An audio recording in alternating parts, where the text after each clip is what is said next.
Grandmama used to pray, oh Lord, please save them from the evil snares and all the dangers that entangle. Yea, though they walking through the valley of the shadows, just prepare and make them fit for every battle, because I know they bound to come, and I know they bound to fall, but in your bounty, Lord, preserve their beautiful. Right, we still survive and offer grandma's prayers, surrounded by the jungle and the lion's den. Tread light, cause these traps isn't conspicuous. They hide right in plain sight, thinking we don't see them when they linger. Look right beneath the surface, then leave a trail of corpses. Crisis, prices, your life a disposable commodity, like living in a fantasy, conditioned to believe that the system even cares whether selling CDs or walking or driving or reading. Look, they don't even need a reason. It's just you breathing and being black. When it's such a pretty fall, it don't seem like we falling at all, at all. It's just a GMO dream, where things are never really what they seem. Please cue the violins, tell them just to play me something pretty, cause this gritty city got me screaming bloody murder. Said it got me screaming. This gritty city got me on some. Look, get your hand up on my pocket. Distraction, so lazy they use the same tactics. Like condom with some trinkets, just don't let them get to thinking. That light bulb gets to blinking. You know niggas and ideas. Oh dear, my dear, you may not know me, but I know you very well. Foresight, they say hindsight is 20/20. Well, tell me something, we gotta see that history is on repeat, and maybe it takes a beat and a melody to speak a little louder than the message in the clouds or the essence in the air. I swear, my God is just so clear that a system driven by fear can never give us nothing but more of the same things. Oh, when it's such a pretty fall, it don't seem like we falling at all. It's just a GMO dream, where things are never really what they seem. Please cue the violins, tell them just to play me something pretty, cause this gritty city got me screaming. It's murder. Got me screaming, got me. This gritty city got me on song.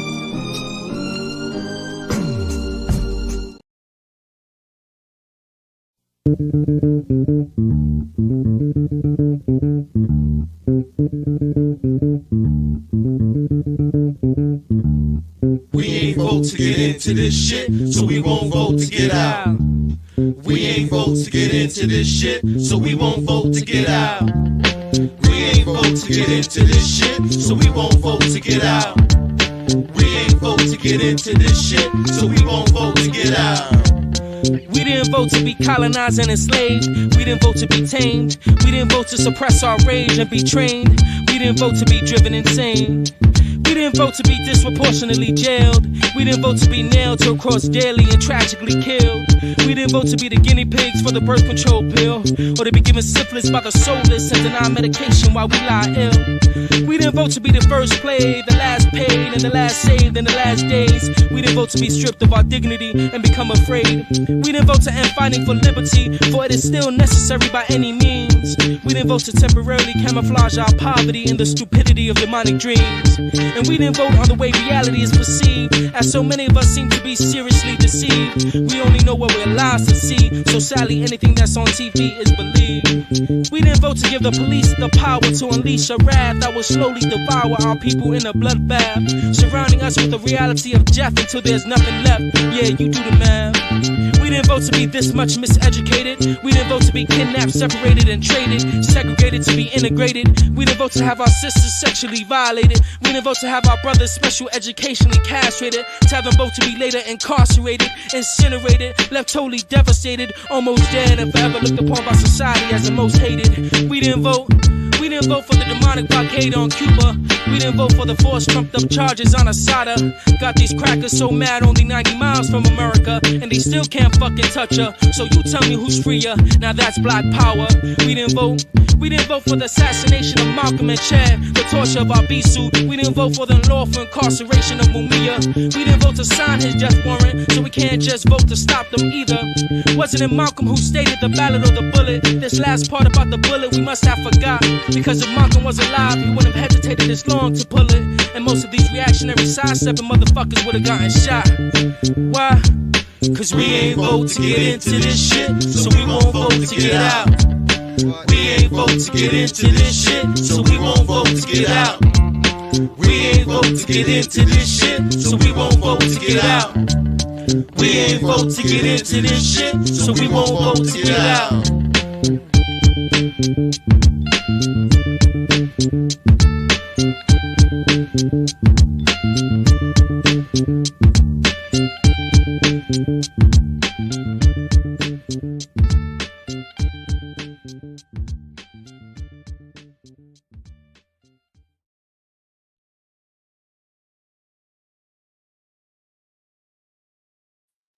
You know what time it is? This is RSTV. We're in the building. That was the Welfare Poets family up in the Bronx doing their thing. You know what I'm saying? Shout out to the Welfare Poets.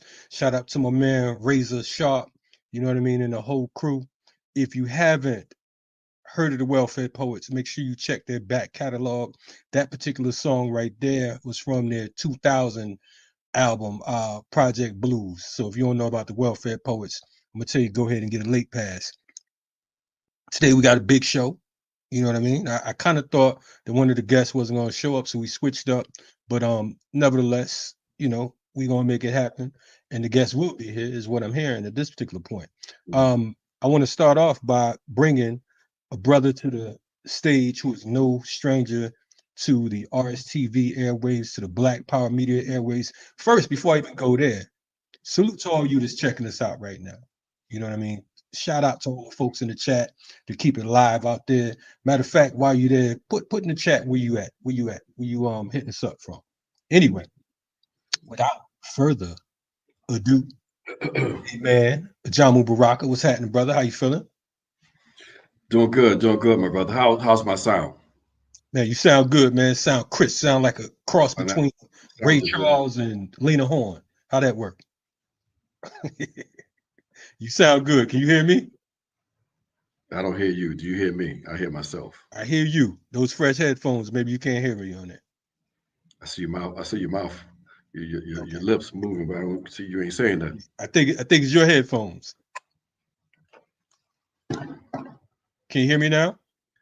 How about this? I hear you. Can you hear us? I hear you now. Okay, cool in the game. It's them fly headphones, man. You know. Man, I was trying not to see, and I'm gonna talk about my boy. He bought me these fancy earphones. He's trying to elevate me, but I can't use them right. I mean, I don't know what I'm doing wrong. Oh man, he hit you with the remedial headphones, huh? You good though. I'm glad you here. I'm glad you can hear us now. You know what I mean? Yeah, you got fly on us. But anyway, definitely always good to have you on. We know that your running mate or former running mate, Jill Stein, she's running a little late. You know, she'll be coming on board to join us. But you know, you and I, we can chat for a while if that's all right with you. It's cool, man. It's cool. Let's go. Okay, cool. First and foremost, how you feeling these days? You looking sharp? I'm doing good, man. I'm looking forward to trying to get a little time off. I mean, it's very difficult because we're at a critical moment in history, and you know, it's hard for us to relax, especially when you think about the fact that it ain't no time to relax for if you're a Palestinian in Gaza, you know. Sure. But I'm gonna pull back a little bit if I can, you know, at least be able to sleep in a little bit the next few days after this week, that is. But now just kind of get ready for the fight that's going to intensify. I'm absolutely sure of that in 2024. So I'm good, man. You know, I can't complain. I mean, you know, it's been a good run, and I'm still running and gonna keep on running until they take me out of here. No doubt. You know, I ran across something a few days ago. You always talk about we met a long time ago, and we was on some bill together. I meant to say that I was kind of running through it, but it must have been about 15 years ago, I believe. Probably, yeah. And I was like, oh, Ajamu was there? So I guess it's the grays on me or something like that, man. I don't know. But you know, whenever I see your opening and I see your young years, it brings back memories. I remember when you showed up on the scene. Yeah, you don't remember me though. That I remember you. So I'm sure I was a quiet gentleman when I came on the scene, huh? You came in blasted, brother. Well, man, listen, man, if it ain't rough, it ain't us. Anyway, you mentioned 2024. We know it's an election year. I mean, it's, you don't need a thermometer to check the temperature at this particular stage in the game. You know what I'm saying? It's clearly, you know, volatile. It's clearly flammable. And we're gonna need a whole lot of backup. So, you know, first we're gonna call our good friend Jill Stein to the stage. Jill, how you doing today? Really great. So good to be here with you, Kalonji and Ajamu. Yes. Hey, Jill. Good to have you. Good to have you. Yeah. So last time I had the two of you on together was about 6 months to the day. We Really? brought you on and we was talking about another friend of ours. And we want to kind of I'm gonna start it off with that. I mean, like, it's been a changing of the guards, for lack of better words. We just gonna go straight into it. We're not gonna act like we don't know what's going on. But last time you were like, okay, cool. We're backing Cornel. You got him pumped up. And things have changed throughout the piece. I think that he's on his third party right now, and we see that you're actually running them. So can we talk about that? How did this change of events, and from your estimation, come about?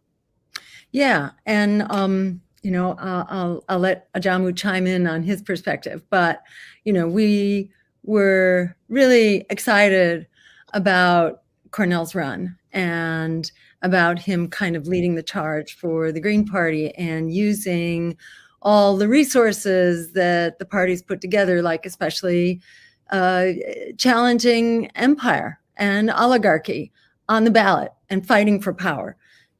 Because if you're not fighting for power, it's just kind of a token thing. And this is all about, seriously overturning this illegitimate, predatory oligarchy and empire that is crushing the life out of all of us here in this country and around the world. And we have developed over the decades, actually, the ability to actually challenge them and get on the ballot to do it. We were on the ballot in 47 states in the last election, and currently we have ballot access going on 20 states, but it's way more than you'd think from 20 states because these are big states. These are very difficult and expensive ballot campaigns to run. So if you look at like the total fight to get on the ballot and actually contest for power, we're 80% of the way there.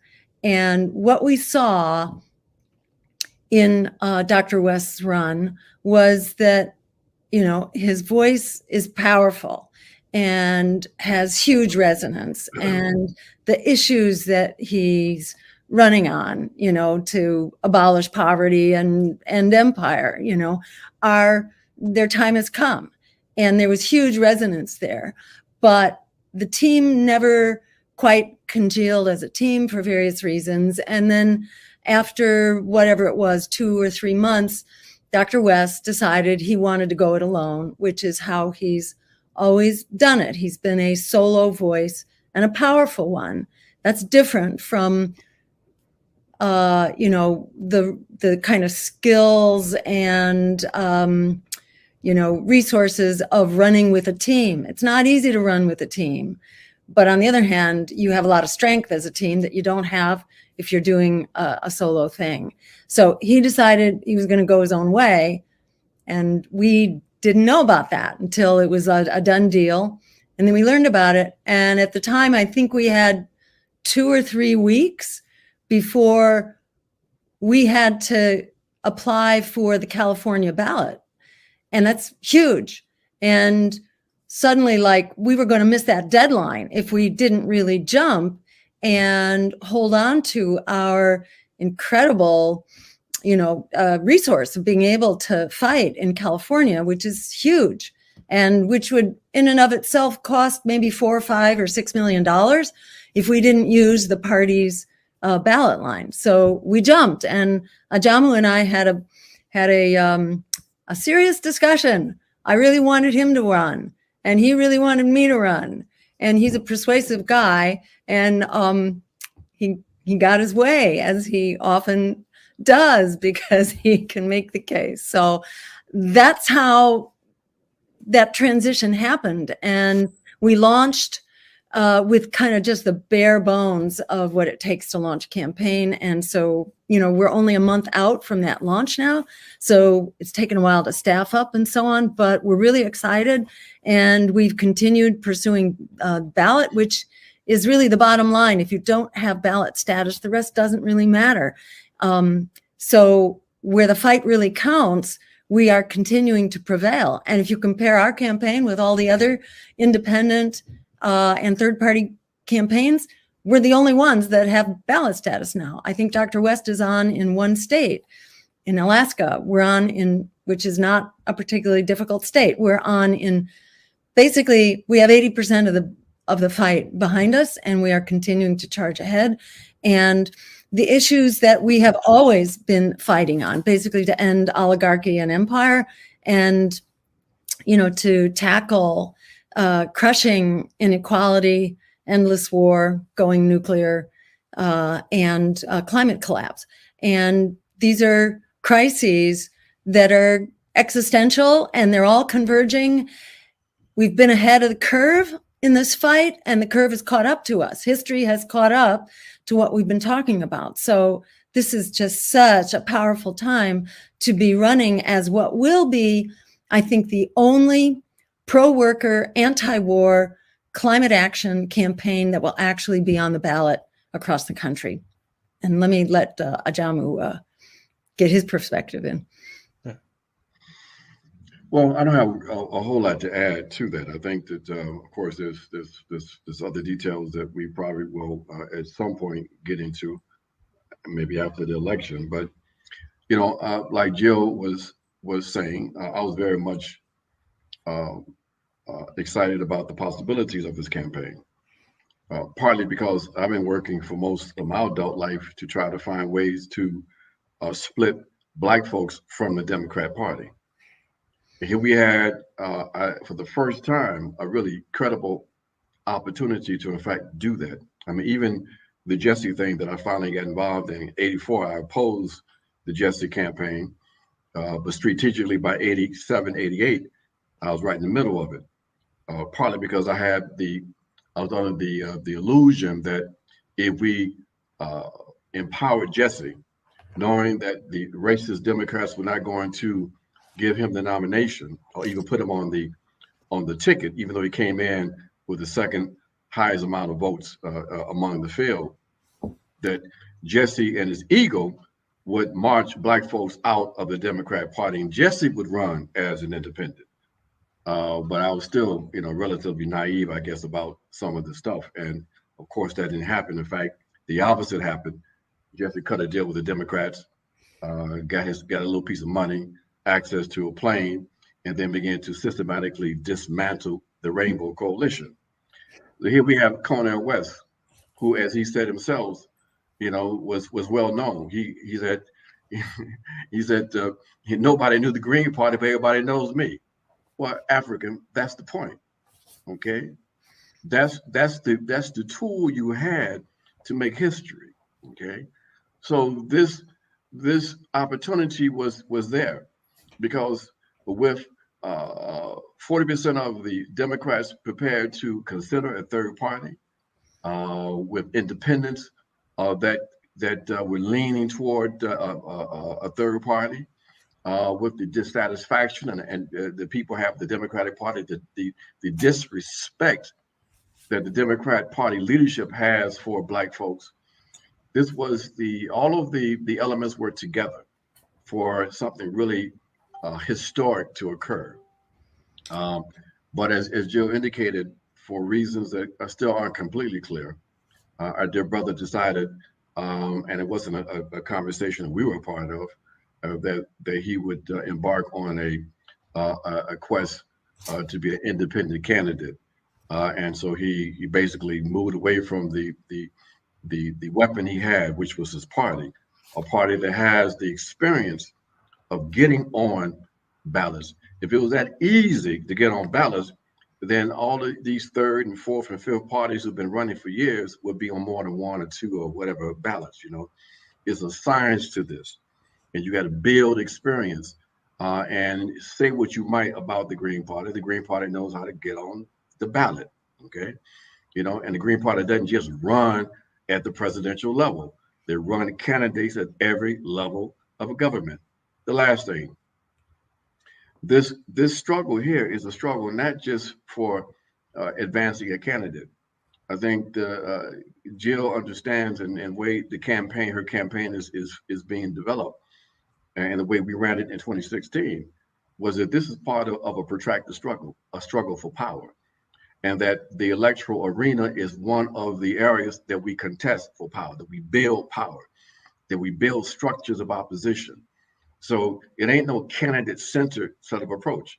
I haven't heard Jill talk about, vote for me and I set you free. Jill's talking about the absolute necessity for building a movement, for building a apparatus that can not only express the interests and the aspirations of millions of people out there who are fed up with the duopoly, but who understands that this battle goes beyond just the election in November. So, we wish the brother, all the luck in the world. He is, as Jill said, a powerful moral voice. He's raising serious issues and serious questions, and we encourage him to, in fact, continue to do that. But in the end, it's about also, these structures of power and what is really going to be the threat that the duopoly, in particular the neoliberal Democrats, are going to be the most concerned with. And so we know that, unfortunately, Jill's going to be under the gun again, like she was in 2016, because the real issue that the Democrats have is to have a credible candidate that's in opposition to them on the ballots in these key states. And it seems like the Jill Stein campaign is in fact moving in that direction. So she is going to be in the crosshairs again. But I think she's very much prepared and able to withstand that. If you can get through what we went through in 2016, and Jill in particular, because people have to remember, the shit didn't end in 2016. For some of us, we would all start doing other things. We started building the Black Alliance of Peace and all kind of shit. But for Jill and the campaign, you look up and the campaign is the subject of a Senate investigation. And they're trying to make all these allegations and these folks are serious. You see what they're doing with Trump, so she had to go through a whole lot, and Jill really just coming out of it to a certain extent just recently. So right. I admire the fact that she has, when we talked about who might run, I said, you got to be the one because you got the fire in the belly. I don't have that for that kind of work, and so that's where we are today. Did you want to say something, Jill? Or? Oh yeah, I mean, I think Ajamu has plenty of fire in the belly, and I would still try to twist his arm if I could get him to change his mind. He'd be great. But we've sort of agreed on the current setup, and his point about, being in the crosshairs.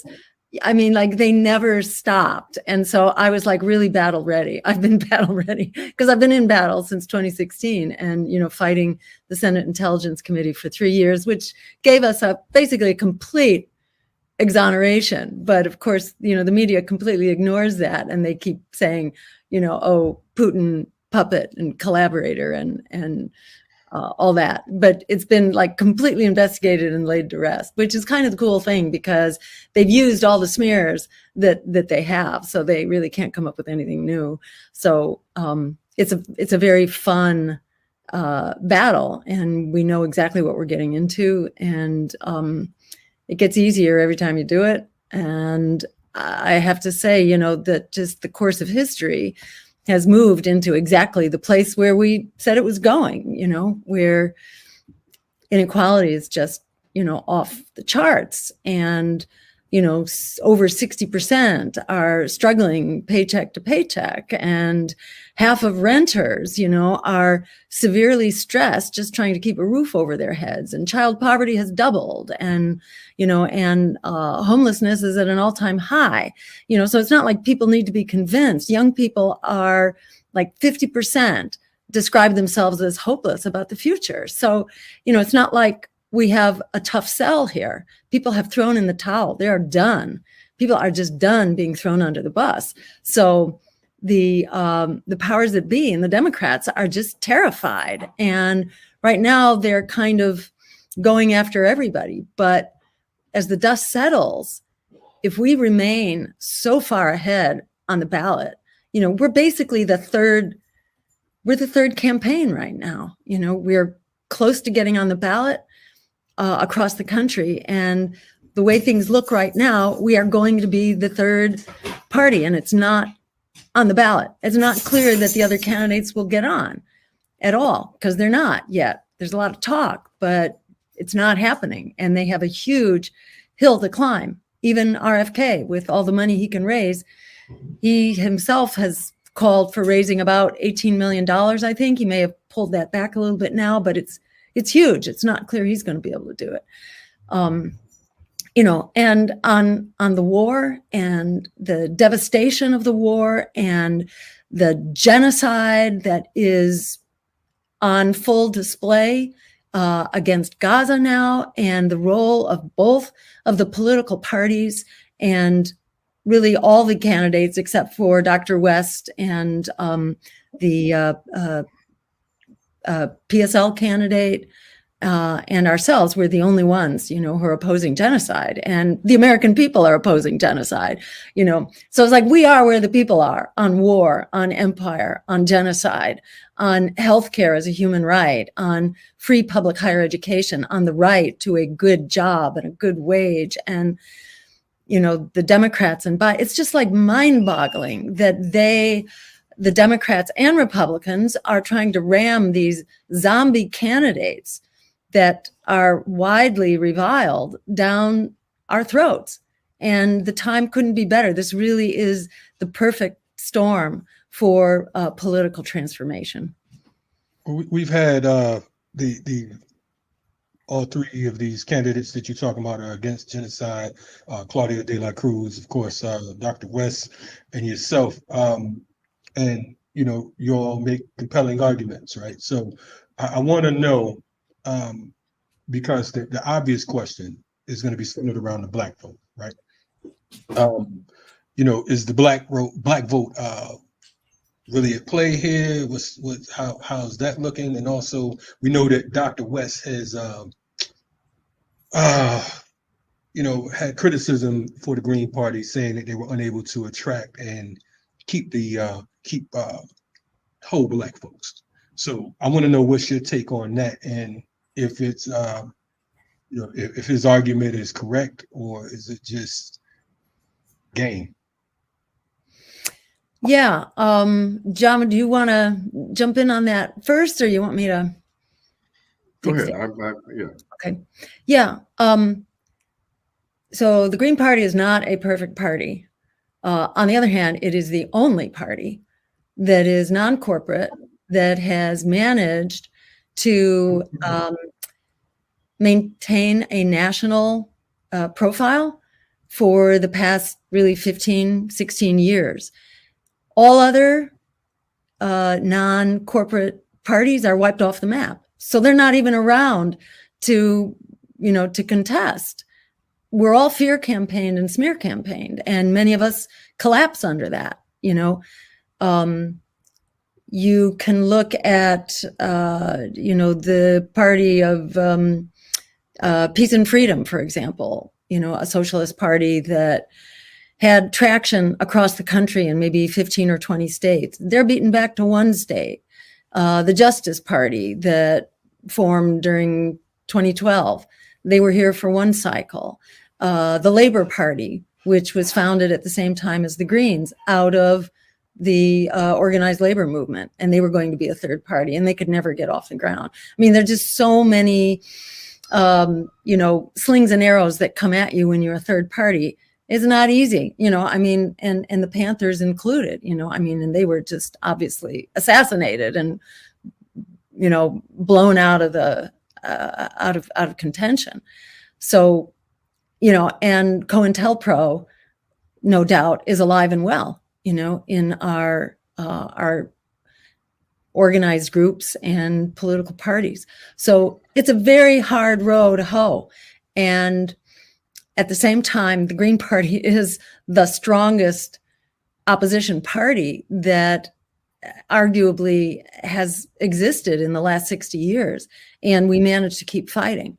And there's a lot of improvements that need to be done. And, I really welcome, that's why Ajamu was the running mate in our campaign. And that's why we continue to work to make this a real, party of the people and to make it a vehicle for Black liberation and the Black fight as much as anything. So let me jump in too. I think that Jill's made some significant points that, as she said, the Green Party is not a perfect party. It's not and it can't be a perfect party. It can't be a perfect structure in a settler colonial project that is riddled with white supremacy and with the kind of history that this country has. But she also mentions that it is a credible alternative to the duopoly. And with that, it has enormous potential. Of course, there are internal contradictions, like any of the structures and institutions in the U.S. that need to be dealt with. Many elements in the U.S. don't understand or respect independent Black politics. They don't understand, and they definitely don't understand radical independent politics. And therefore, they don't have the experience or the language to be able to build the kinds of relationships that have to be built and maintained in order for a structure like a Green Party to have a multinational and multiracial character that is united based on some common principles and positions, and be able to work together and achieve certain specific kinds of objectives. But again, that comes from experience. And there have been serious efforts on the part of the Green Party to, in fact, do that.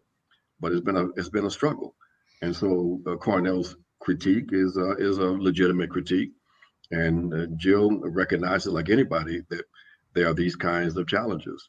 But one of the things that would have occurred and still might occur under Jill's leadership in the campaign is to tap into those organized and unorganized elements within the Black community and within the other colonized communities that see some value in putting up a resistance through the electoral process, and with that having the perspective that says that the most credible structure that we can work through right now is probably the Green Party, and to enter into that process. And by entering into the Green Party in the process of this campaign, actually altering, transforming, changing the party, if you will, to in fact make it a mass-based party that not only will contest in the elections, but can be a mass-based party that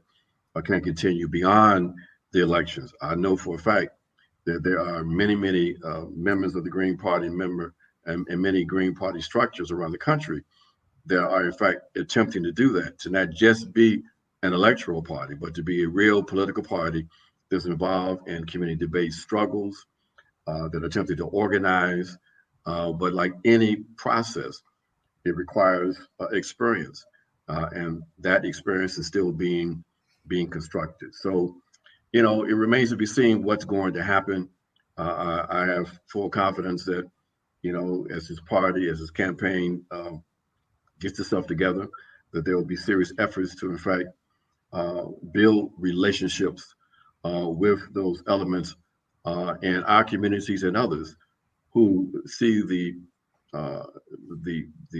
opportunity to build a credible, radical alternative to the duopoly.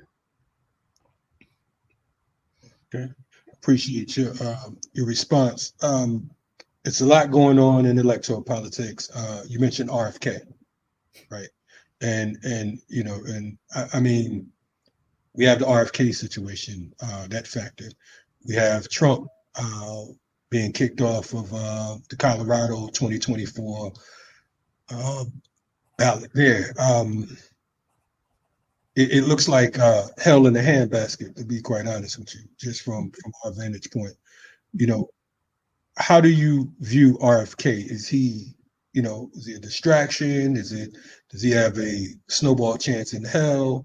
You know, is he a threat to the Green Party? And what does it mean right now with the situation with Trump in Colorado? And could it possibly catch fire? And what does that mean to the rest of quote unquote America? Yeah, I mean, both of those are really important, and they also kind of connect. I think at the end of the day, RFK is competing more with Trump than he is with us. And as his policies kind of come into focus, I think a lot of his base is not happy and is kind of waking up, and some are walking away. People think of him as a peace candidate. He describes himself as a peace candidate, but he's really kind of leading the charge. He's as aggressive as anyone now in supporting this horrific genocide and, you know, arguing for it and, you know, talking about the people of Gaza as what the most pampered, or whatever the language was that he used to say that the people of Gaza were being, you know, exactly the opposite. They're being murdered. They're being subjected to genocide and ethnic cleansing. And they have been, you know, really since the founding of the state of Israel in 1948, you know, and the initial Nakba. In fact, even before the founding of the state of Israel, there were massacres being carried out to basically try to make room for the Zionists, as opposed to the Jewish community that had been there and lived in peace. You know, this is not a religious conflict. This is a colonization. You know, this is a settler colonialism project that is conducting ethnic cleansing and genocide. And RFK is completely oblivious to what's going on. He plays very fast and loose with the facts and the history. It's really quite, you know, disturbing to hear him. And then one begins to see that he plays fast and loose with the facts, really across the board. And I think his credibility is shrinking as people wake up to what his campaign is actually about. So I don't see that we are competitors. You know, I'm glad that he's in the race, that he is stirring things up, that he's an independent voice. In some ways that helps make it easier when, like, we were the only, you know, highly visible, or actually it was us and the libertarians, but we were kind of the subject of the Democrats' ire. Now they're really after all three of us, but I think especially RFK and us. I think they're not all that worried about Cornel, and he's kind of given, you know, some sort of respect and some room to have his voice, because I think he's not really perceived as a threat. So I don't see RFK as competing with our base. I think many of the people who have already walked away from his campaign because they thought it was an anti-empire campaign, or more of a pro, you know, social justice campain, he really doesn't have positions on jobs, wages, unions, healthcare as a human right. I mean, he gives lip service, but doesn't really come up with specifics. I hope we get a chance to debate him. I think he's largely, you know, we'll see what he agrees to, but I think he's trying to defend himself from conversations that actually challenge him. And I think there's a really interesting discussion that could be held here. And Trump, I think Trump is kind of getting his, his deepest wish right now by the ruling of this court, which really incites his base. And the court ruling is pretty sketchy and, can be challenged on many counts.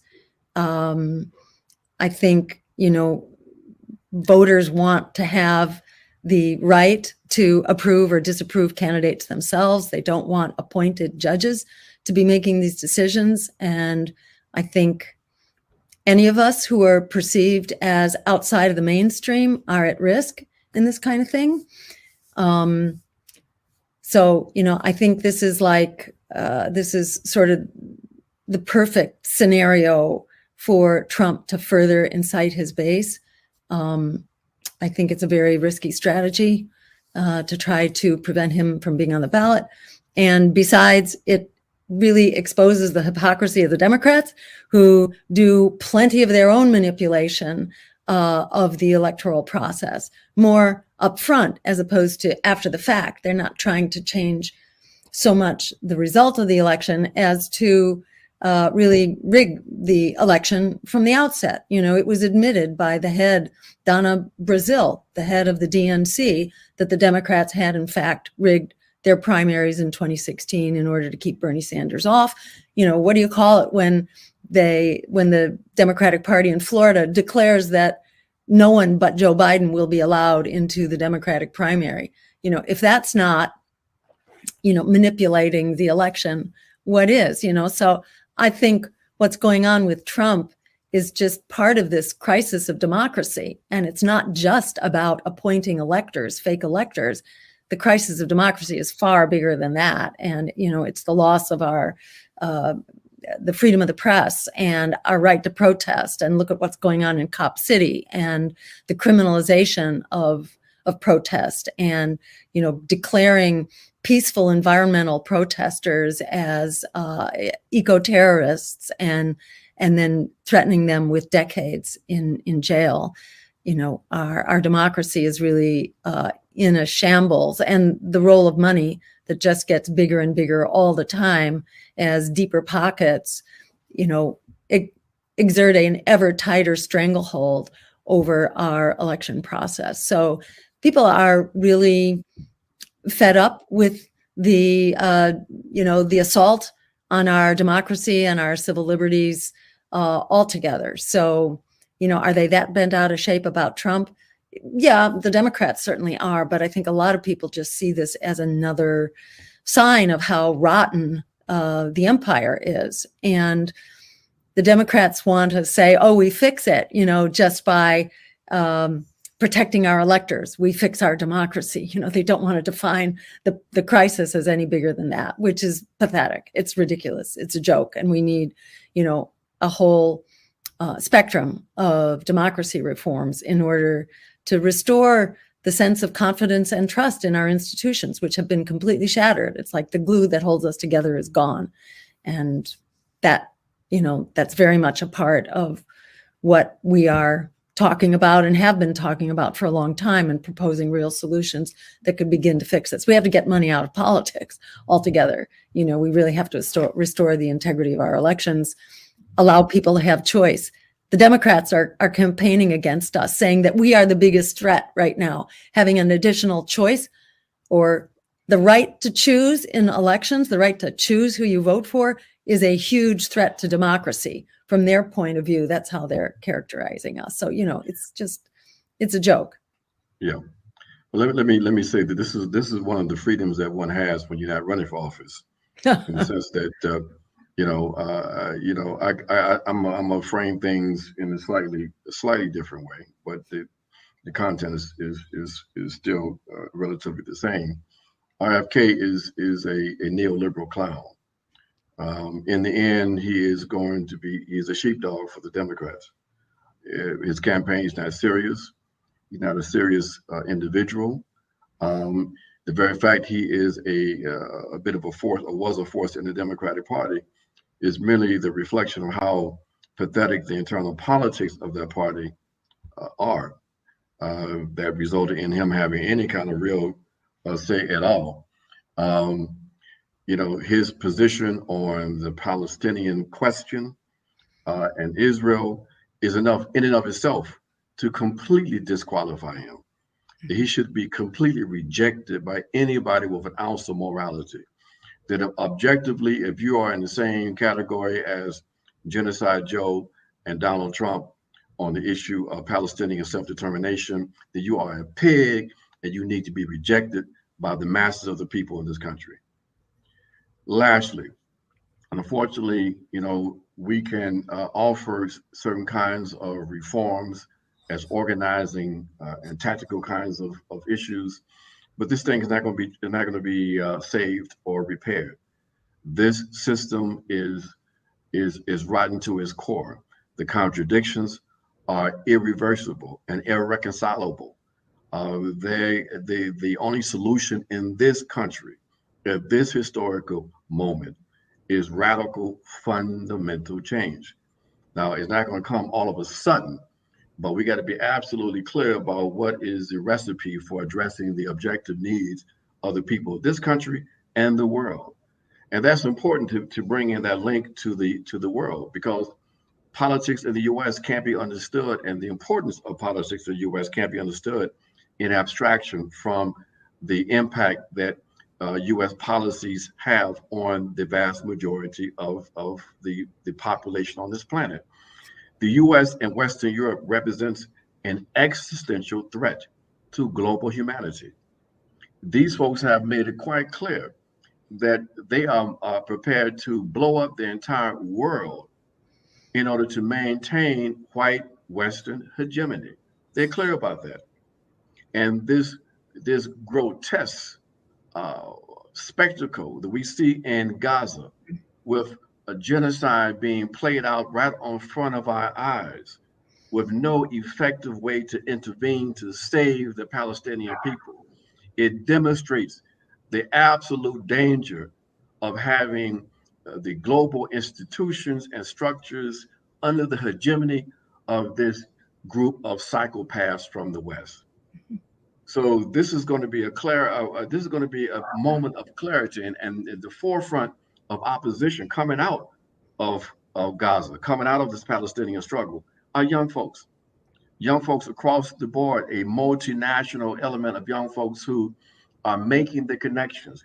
They're beginning to understand that the only way we're going to make change in this country is not through reform, is not through trying to rescue and restructure the liberal democratic process, but through radical change. It's quite clear that the form of democracy in this country, bourgeois democracy, that the rulers themselves have determined that it's no longer valuable, that in fact it's become a yoke on the ability to maintain their hegemony, and they have jettisoned. That's why this is what is understood with this decision in Colorado. They have decided, on the heels of polling that says that Trump is heading toward a victory, some elements in the ruling class have decided that we're going to completely jettison any pretext to democracy, and we're going to do what we have encouraged others to do across the planet, and have in fact done ourselves across the planet. We're going to subvert their process. We're going to have the opposition put in jail or declared unqualified to run. And so all of these kinds of activities that the U.S. has been involved in is now being applied in this country, because the bottom line is these are anti-democratic practices being executed by a corrupt and rotten bourgeoisie that is only concerned about itself and maintaining its power. I want to ask, and I appreciate both answers. I know you both have things to do, so I want to ask, maybe about 3 more questions, if that's all right. But I want to start. I guess this would be 3.5. So I'll start with this one right here, and this would be going to you, Ajamu. You all mentioned Trump, and you mentioned his cult following, right? What's the chance of a possible civil war coming up out of this whole conundrum when we talk about what's going on in Colorado? If this in fact spreads. As Joe mentioned, this is right up Trump's alley. This is like, this is what he needs to spark that fire. They've already demonstrated that there's no fear and that there's no respect for the quote unquote Constitution or just the U.S. government as a whole. So, I know that might be a wild question, but in the times that we're in, it's not far-fetched. So no, I just a good question. Take on that. It's a good question, and see what we see. What's happening right now is that the ruling class is in complete disarray. I sent you that link, brother Kalonji, from the New York Times, that there was an analysis of Donald Trump. In fact, it was one of the most interesting pieces I've seen lately, I've seen at all, coming from the bourgeois press on the Trump presidency. Because what it did was to put into perspective what many of us have always understood, that is that this characterization of what the Trump administration was had no relationship to reality. And what it did also was that it started the process of this interesting attempt to rehabilitate Trump. It represented, in my mind, the beginning of the surrendering by element of the bourgeoisie to the inevitability of a Trump presidency, and to providing support for even more dramatic fascist configuration in this country. And we already have to deal with the neoliberal fascists. They are fascists. Okay, there's no question about that. If you understand the class definition of fascism, but they are in opposition to the Trump element, because the Trump element represents a faction of capital that they are in competition with right now. They don't want to see the nationalist element of the bourgeoisie gain any more control, because this element will put some degree of constraints on their international agenda. So, this element represents the only credible opposition in the U.S. Therefore, they are the target of repression from the neoliberal fascists. But there seems to be now this movement towards some attempt at a reconciliation.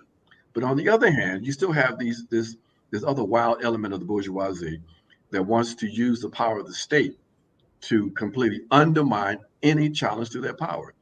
And therefore, they're used and they have weaponized. I mean, what Trump said is absolutely correct. They have used the legal apparatus of the state to, in fact, undermine their political opposition. And this decision in Colorado is a perfect example of that. Now, and you show you how the idiot liberals who live in another parallel universe, they actually believe that decision was a good decision, and they should be replicated across the country. Mm-hmm. Going to your question, if that in fact happens, if they indict or they push him off the ballot and he's not able to run, what do people think those 75 million people that voted for Trump are going to do?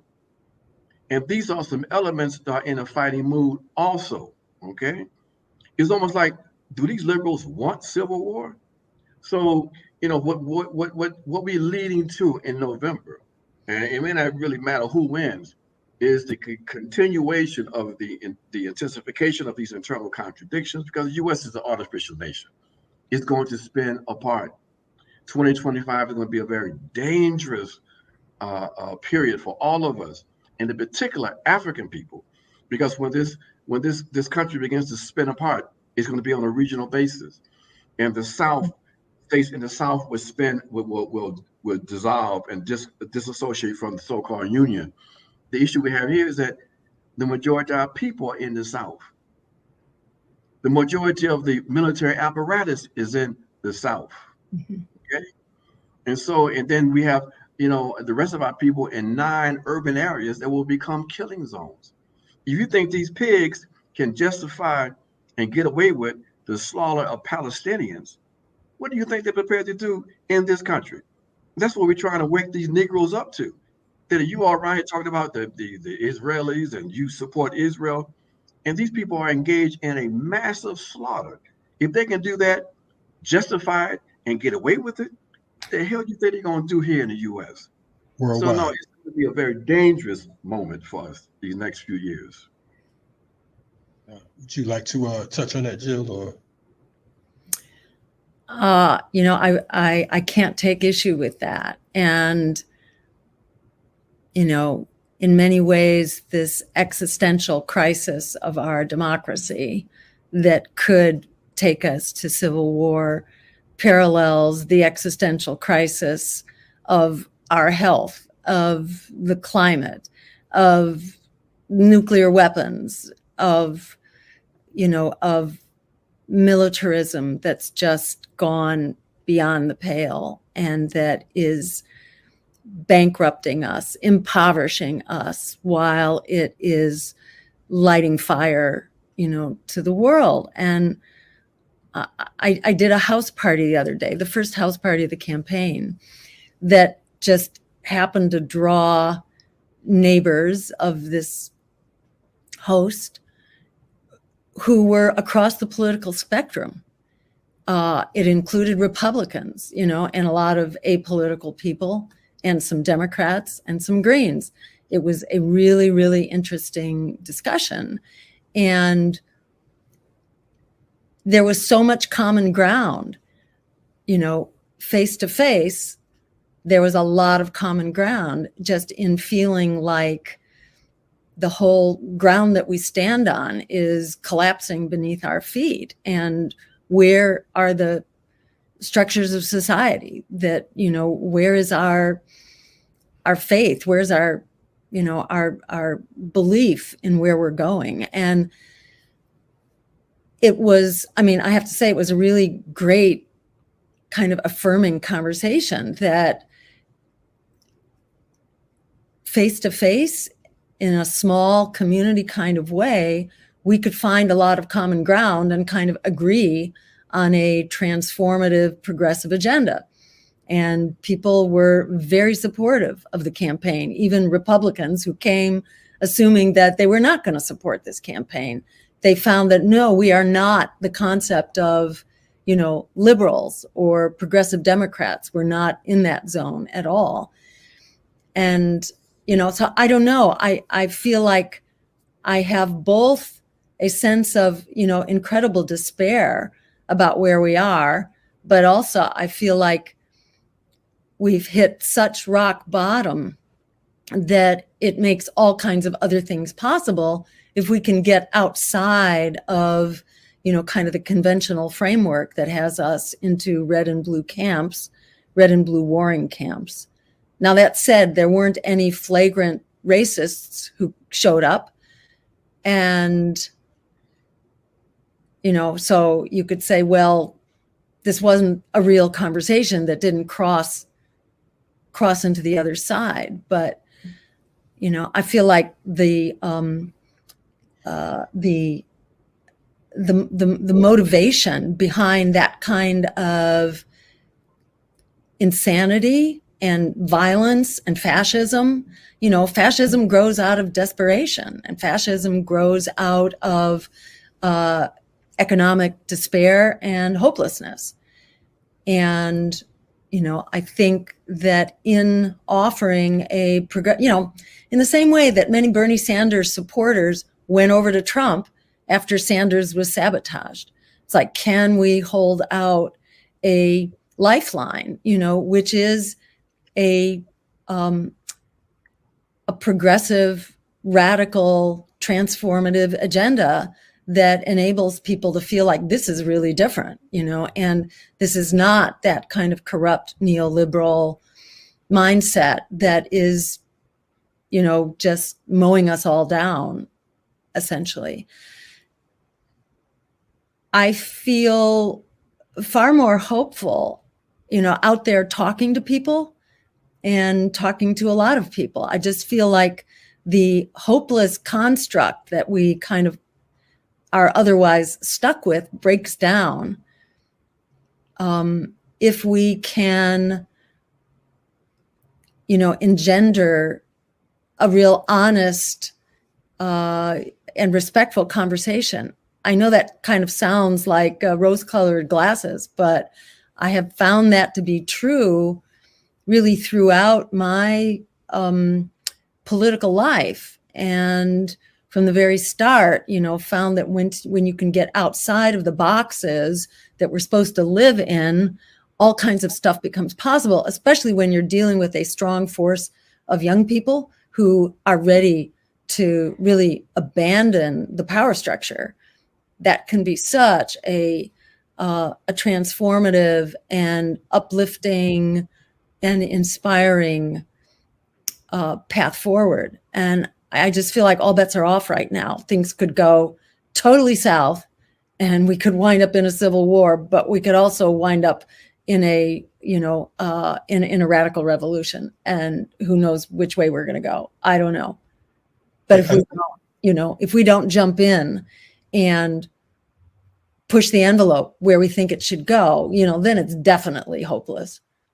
Right on. Final question. I know you all have to push, and that is right now globally we have here in the U.S. first we have the whole situation of police terrorism. Over 1,000 people murdered by police this year alone. We're talking about over 60-something people indicted here in Atlanta on RICO charges with Cop City.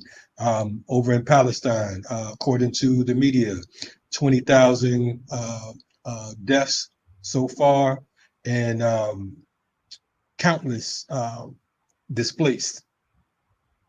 What are we looking at? What can be done from an organizer and a politician's perspective? What can we do? What can be done? Or what should we be doing at this particular point? That might be more appropriate. What should we do? First, we have to recognize the moment that we're in, that we are confronting a desperate and dangerous ruling class that has committed itself to the use of violence and force to maintain its hegemony. We have to also recognize that we have our people that are completely disorganized right now. So that what that means is that the only way that we're going to be able to survive and to prosper, that is to go forward, is we've got to get ourselves organized. So building effective organization is the number one priority. Organization, political education, developing survival programs on the local level. That is the task that we have. Preparing ourselves to be able to defend ourselves, to defend our communities, because as I said, this crisis is only going to deepen. The issue of lawlessness and paramilitarism is only going to deepen in the U.S. And I might sound dramatic to some people, but the writing seems to be on the wall. So it might sound simplistic when we talk about the need for organization, but name me a revolutionary change that took place without organization. Show me a historical experience where people survive without being organized. So that for us is the primary task. That's what many of us are attempting to do. It's difficult, but we have no other choice but to in fact do that. I want to agree completely and add to that this kind of historic opening that we have, because while things have become really violent and polarized, the numbers also really confirm that people aren't buying it, and the power structure, the ruling elites are tiny, top 1% to 5% maybe. And the numbers of people who are really in opposition to that right now are huge. And, you can look at polls where over 63% now, it's the highest ever, say that the two ruling parties have thrown us under the bus, and we need a political structure that serves ordinary people. The numbers of people who identify with the ruling parties are about 25% identify Democrat, 25% identify Republican, and 50% reject them both. So, we have, I think, an incredible opening to really change things, especially among young people who have no future, do not have a climate they can live in, or clean water, or a secure food supply, and, don't have much hope of getting out of debt, or having a secure place to live. So the demographics of things really work towards change right now too. Many, many factors are lining up to make really profound change, not just possible, but absolutely inevitable. And which way that change goes depends, as Ajamu says, on us being organized, on us having an agenda, on our having clear messaging and priorities and vision, and then a program for actually educating, reaching out and organizing. And I want to encourage people to go to our website. This is one of the, this is the real reason for running political campaigns, not because you're necessarily going to win that race, but that you are going to prevail in the struggle, and you're going to build on that struggle. And elections bring people face to face with people, as opposed to like ideology or a political party. That's kind of that's one of the strengths of contesting for election. You're not only fighting for power, but you have people who are talking to people. It becomes a human story and a human narrative. And it's really a time to do that. Go to, Kalonji has it there in the corner, JillStein2024.com, and join in, become a part of that organizing. And we hope to roll that over. In the last election, we were ambushed, coming out of that election. And I was basically, accused of being a Russian asset, and then had to deal with an investigation from the Senate Intelligence Committee. So I was not able to help, we had all sorts of plans about how we would then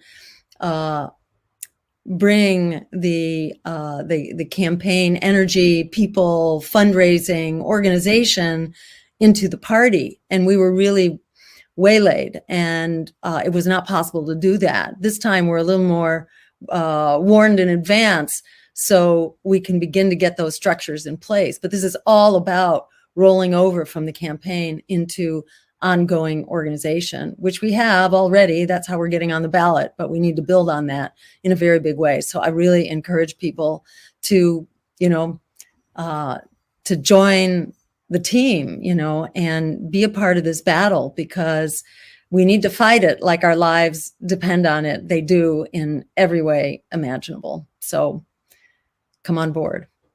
Right on. I definitely appreciate your time, Ajamu, Jill. And we look forward to hearing from you in the future. In fact, I want to put out that one of the things that I would like to do is put together live debates right here on this platform. Great. So just in case, I know folks, sometimes it's difficult to get certain people in the arena and in the ring, but I'm putting it out there right now to you and Dr. West, also Claudia de la Cruz. And I hate to say RFK, but you know what I mean? We can just, let the people decide, because I think that unfortunately, well, actually, fortunately, we're in a different climate and we're in a different time right now. So, it doesn't necessarily call for, folks to meet up at some television studio or lecture hall or whatever the case is. We have technology. And I think that as candidates, the people deserve to, to choose for themselves. That's what a democracy is supposed to be, right? But anyway, we definitely appreciate you all coming on board. Looking forward to bringing you back on.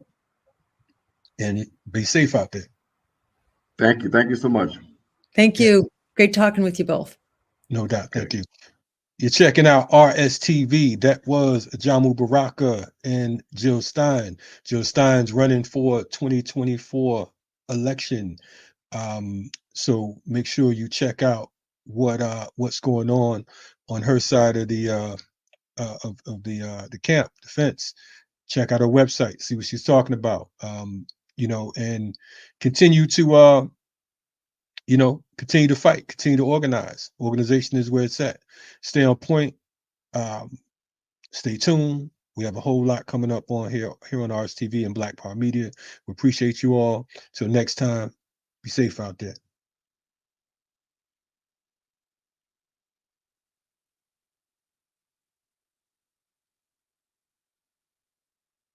Oh, I'm still here, huh? Let me take you all out with some music. How about that? Anyway, checking out RSTV. Be safe. Talk to him, Dr. Clark. He called for the unity and the redemption of the African world. Salute them, Honorable Marcus We were not ready to listen then. They might not have been ready then. There's wonder whether we are ready. Ain't no doubt about it. To listen. We ready, baby. Now. Let's go. Yeah. Flag fly high. Woo! Flag fly high. Flag fly high. Black fists in the sky with the side to side. If the flag fly high. Come on. Flag fly high. Flag fly high. Flag fly high. RBG's on the rise. All eyes will recognize. Flag fly high. Hold it high. Let it fly. Rep those colors forever. Garvey will never die. On my 90, the throne ready. Let's take a ride. Cats won't fix me and don't choose a side. This is the path for the warriors. Seldom travel yet and still vainglorious. Black power represents us. You either rolling with Africa or against us. Flag fly high. Flag fly high. Flag fly high. Black fists in the sky with the side to side. If the flag fly high.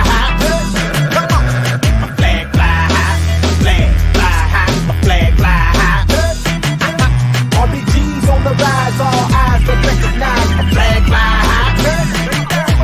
The red is for the blood. I got the best stock, the rest got sludge. The black is for the gods, melanated and elevated, holding the main charge. The green is for the cradle, Africa everything first, the earth's navel. His Excellency put it together as a symbol of liberation. That's how we get the letters RBG. Flag fly high. Flag fly high, flag fly high. Black fists in the sky with the side to side. If the flag fly high. Come on. Flag fly high, flag fly high, flag fly high. RBG's on the rise, all eyes will recognize a flag fly high. Been blind minds since 99. People on me, them know the time. I'll the drab on my design. We roll ready. Hard line, ain't no games with that red flame. Triple stage of that black bang. Revolution in my veins. Till we free, I won't change. And you can count on that like an abacus. Celebrate the victories and the challenges. It's deeper than social media statuses. This lifestyle full of nation building practices. Yeah. Flag fly high, flag fly high, flag fly high. Black fists in the sky with the side to side. If the flag fly high. Come on. Flag fly high, flag fly high, flag fly high. RBG's on the rise, all eyes will recognize the flag fly high. That red, black, green. RBG, I'm about that red, black, green. That RBG, I'm about that red, that black, that green. RBG, I'm about that red, black, green. That RBG, baby. RBG, baby. Come on. Fly high, my flag fly high, my flag fly high. Shout out to all my RBGs worldwide. Doing this thing garbage style, you know what I'm talking about? Yeah. Flag fly high, my flag fly high. Come on. Flag fly high, my flag fly high, my flag fly high. RBG's on the rise, all eyes gonna recognize. Flag fly high. Yeah.